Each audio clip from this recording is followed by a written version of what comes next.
Ruthless business man corporate ప్రపంచంలో ఎక్కువగా వినిపించే పేరు. బిజినెస్ సర్కిల్స్ లో కొందరు వ్యాపారులు ఆదర్శంగా నిలిస్తే మరికొందరు బడా వ్యాపారస్తులు సైతం భయపడే ఇమేజ్ సెట్ చేశారు. ఆ కేటగిరీకి చెందిన వ్యక్తే మనోహర్ రాజారాం చాబ్రియా.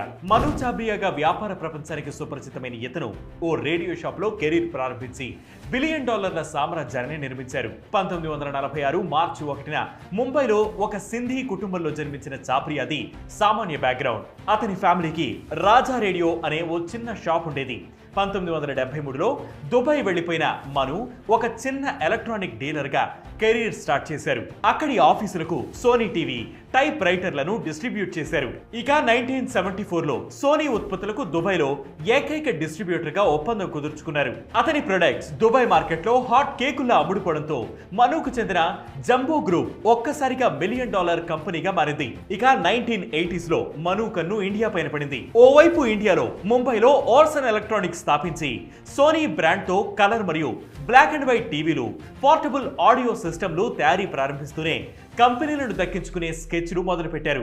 ఎంఎన్సీలు ఒక్కోటి వెడిపోవడంతో ఇక ఇండియాలో ఎన్నో కంపెనీలు నష్టాల్లో కూరుకుపోయాయి. దీనినే మను బెస్ట్ ఛాన్స్ అని అనుకున్నారు. ఫౌండేషన్ బాగున్నా సరైన మేనేజ్మెంట్ లేక కష్టాల్లో ఉన్న కంపెనీలను ఐడెంటిఫై చేయడం, విదేశీ వాటా కింద ఆ కంపెనీలోకి ఎంటర్ అవ్వడం, ఫండింగ్ చేయడం, అందులో తన సొంత బోర్డును ఏర్పాటు చేసుకోవడం, అల్టిమేట్ గా ఆ కంపెనీపై కంట్రోల్ తెచ్చుకోవడం, ఇదే మను చాబ్రియా ఫాలో అయ్యే ప్రాసెస్. అలా 1984లో తొలిసారి కష్టాల్లో ఉన్న టైర్ల కంపెనీ దున్లూప్ ఇండియాపై మను కన్నుపడింది.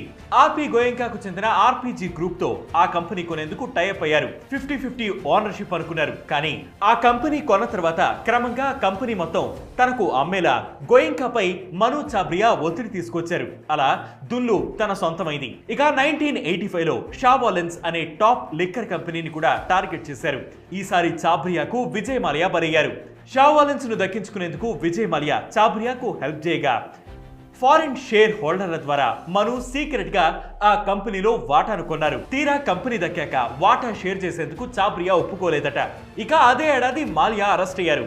ఇది మాల్యాను అడ్డు తొలగించేందుకు మను చేసిన ప్లాన్ అని, అతని యాక్టివిటీస్ పై నిఘా పెట్టి ఈడీ అధికారులకు సమాచారం ఇచ్చారని వ్యాపార వర్గాలు చెబుతుంటాయి. ఆ తర్వాత Hindustan Dorr Oliver, Jordan and వార్డ్రోఫీ, Mather and Platt, Falcon Tyres మొదలైన కంపెనీలను మను తనదైన స్టైల్లో 5 ఏళ్లలో దక్కించుకున్నారు.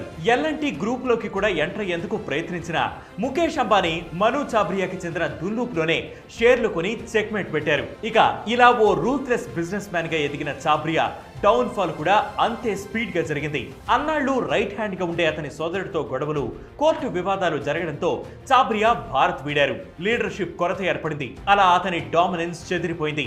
ఇక 2002లో అనారోగ్యంతో చాబ్రియా కనుమూశారు. అలా అతని ప్రస్థానం ముగిసింది. అయితే చాబ్రియా ఎఫెక్ట్ తో ఇండియన్ బిజినెస్ లో ఎన్నో మార్పులు వచ్చాయి. బోర్డ్ రూమ్స్ అలర్ట్ గా ఉండేలా చేశారు. ఫ్యామిలీ బిజినెస్ లు కూడా కంచుకోటలేం కాదని నిరూపించారు. కంపెనీ టేక్ ఓవర్ కు సంబంధించి రూల్స్ మరింత స్ట్రిక్ట్ అయ్యేలా చేశారు. ప్రమోటర్ల వాటా పెరిగేలా చేశారు.